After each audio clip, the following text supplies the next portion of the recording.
Assalamualaikum warahmatullahi wabarakatuh. Selamat pagi, siang, sore, dan malam semuanya. Bertemu lagi dengan saya Anissa Fristi Rahayu, yang pada pertemuan kali ini saya akan melanjutkan penjelasan dari video sebelumnya, masih di materi yang sama, yaitu tentang komponen-komponen pendapatan nasional. Pada video kali ini, saya akan menjelaskan tentang perhitungan dalam komponen pendapatan nasional. Sudah kita ketahui sebelumnya ya, bahwa ada 6 komponen dalam pendapatan nasional, mulai dari GDP, GNP, NNP, NNI, PI, hingga DI. Nah, masing-masing komponen tersebut memiliki rumus yang berbeda-beda. Akan tetapi yang harus kita ketahui bahwa antara satu komponen dengan komponen yang lainnya itu saling berkaitan dan tidak dapat terlepaskan, baik antara komponen sebelumnya dengan komponen sesudahnya. Untuk itu, sebelum kalian menyimak penjelasan dari contoh perhitungan komponen pendapatan nasional yang akan saya jelaskan nanti, silakan kalian persiapkan catatan kalian terlebih dahulu. Yang mana di dalam catatan tersebut terdapat rumus-rumus dari perhitungan komponen pendapatan nasional. Supaya apa? Supaya ketika kalian menyimak penjelasan dari saya, kalian tidak bingung lagi kenapa sih kok ini rumusnya bisa seperti ini dan lain sebagainya. Nah, langsung saja kita simak penjelasan dari saya berikut ini. Nah, bisa kalian lihat ya, di sini saya sudah menyediakan 6 komponen beserta dengan rumus-rumusnya. Ini adalah contoh konsep pendapatan nasional dan keenam komponen ini memiliki rumus atau cara perhitungan yang beda-beda. Dan seperti yang saya katakan tadi, bahwasanya setiap komponen itu saling berhubungan. Artinya, misalkan kita diminta untuk mencari NNI, maka kita perlu tahu berapa besar NNP-nya. Jadi, ketika kita diminta untuk mencari NNI, tetapi kita tidak mengetahui berapa NNP-nya, maka kita harus mencari NNP-nya terlebih dahulu. Begitu juga berlaku ketika kita diminta untuk mencari DI, maka kita harus mencari tahu PI-nya dulu nilainya berapa. Ketika PI tidak tahu nilainya berapa, kita harus mencari tahu nilai NNI berapa, dan seterusnya. Begitu. Itu adalah konsepnya atau cara perhitungannya. Secara teori, mari kita simak contohnya langsung saja. Saya memiliki 2 buah soal di sini. Soal yang pertama, bisa kalian baca, data perekonomian suatu negara sebagai berikut, ada PDB, ada WNA di dalam negeri, penyusutan, pajak langsung, pendapatan WN di luar negeri, dan pajak tidak langsung. Di soal ini kita diminta untuk mencari PNN atau NNI, Net National Income atau pendapatan nasional neto. Ingat ya, PDB, di sini kan ada PDB, itu sama dengan yang namanya GDP. Kita langsung saja tulis rumusnya dulu, rumus dari NNI atau PNN. NNP dikurangi pajak tidak langsung. Di sini NNP-nya saya lingkari, kenapa? Apakah sudah ada atau diketahui NNP-nya nilainya berapa? Kalau belum ada, berarti kita perlu untuk mencari yang namanya NNP. Kita tulis rumus NNP-nya. Rumusnya GNP dikurangi penyusutan. Nah, apakah GNP-nya sudah ada? Jika belum, maka perlu dicari tahu juga. Maka kita harus mencari GNP-nya terlebih dahulu. Oke, sekarang kita masukkan rumus GNP, yaitu GDP ditambah pendapatan neto atas luar negeri.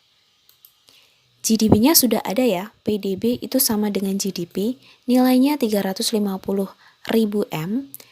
Kemudian untuk pendapatan neto atas luar negeri, kita ingat kembali rumusnya untuk mencari pendapatan neto atas LN, yaitu dengan mengurangkan pendapatan WN di luar negeri, dikurangkan dengan pendapatan WNA di dalam negeri. Pendapatan WN-nya 250.000 dikurangi dengan WNA-nya di dalam negeri 150.000. Ini ya. Oke, diingat baik-baik rumusnya yang tadi. GNP-nya tadi sudah diketahui ya, GDP-nya 350.000 ditambah dengan pendapatan netonya itu 250 dikurangi 150. Kemudian hasilnya berarti 350.000 ditambah dengan 100.000.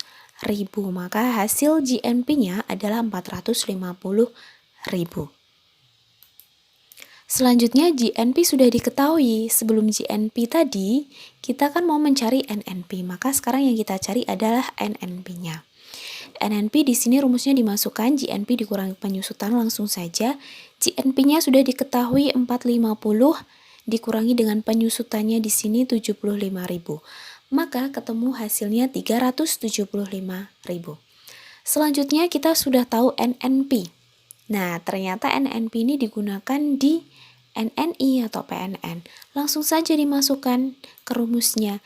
NNP-nya 375.000 dikurangi dengan pajak tidak langsungnya di sini 25.000. Maka ketemu hasilnya 350.000. Jadi, besarnya PNN atau NNI Net National Income yaitu sebesar 350.000 miliar. Nah, itu tadi ya, mudah sekali bukan? Oke, langsung sekarang kita masuk ke contoh yang kedua. Soal yang kedua di sini sama seperti tadi, disediakan sebuah data perekonomian suatu negara. Dan di sini kalian diminta untuk mencari PI, DI, dan tabungan atau saving.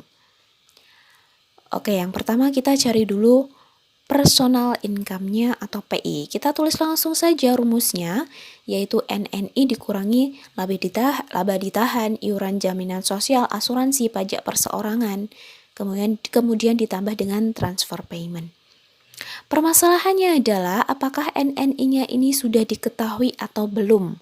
Kalau belum berarti kita harus mencari NNI-nya terlebih dahulu. Oke, dimasukkan rumus NNI-nya. Nah, ada NNP di sini. NNP-nya itu juga apakah sudah diketahui? Jika belum, berarti kita harus mencari tahu NNP-nya juga. Langsung saja kita masukkan rumus NNP sama dengan GNP kurangi penyusutan. GNP-nya dimasukkan, di sini sudah ada ya 560.000. GNP-nya dimasukkan, di sini sudah ada ya 560.000 M dikurangi dengan penyusutan sebesar 85.000 M. Hasilnya 475.000. Oke, selanjutnya NNP sudah diketahui, berarti kita bisa mencari NNI. Kita masukkan nilai NNP-nya di rumus NNI. NNP-nya 475.000 dikurangi pajak tidak langsungnya berapa? 30.000. Dimasukkan saja, maka ketemu hasilnya 445.000. Nah, baru setelah itu kita tulis kembali rumus dari PI, NNI dikurangi laba ditahan dan lain sebagainya. Kita langsung masukkan ke rumus NNI-nya 445.000 dikurangi. Nah, kenapa di sini saya hanya menuliskan 10.000 miliar saja? Karena yang ada di data itu hanya iuran asuransi. Laba ditahannya tidak ada, iuran jaminan sosialnya tidak ada, pajak perseorangannya pun juga tidak ada. Maka yang hanya perlu dimasukkan adalah asuransinya saja karena di sini hanya ada asuransi. Jadi NNI ini hanya dikurangi dengan asuransi.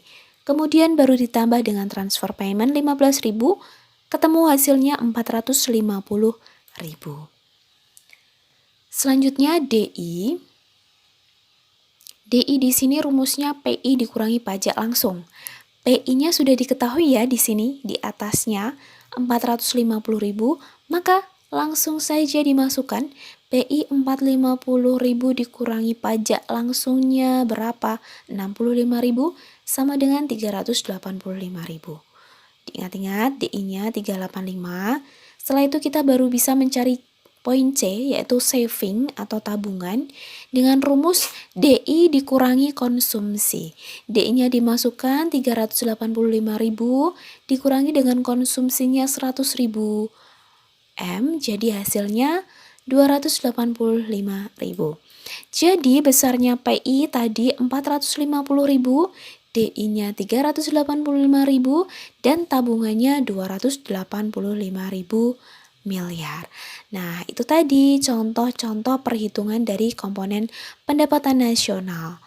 Sampai di sini bagaimana? Apakah kalian sudah paham?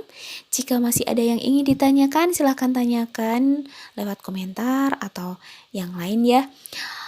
Baik, itu tadi cukup dari saya penjelasan contoh dalam perhitungan komponen pendapatan nasional.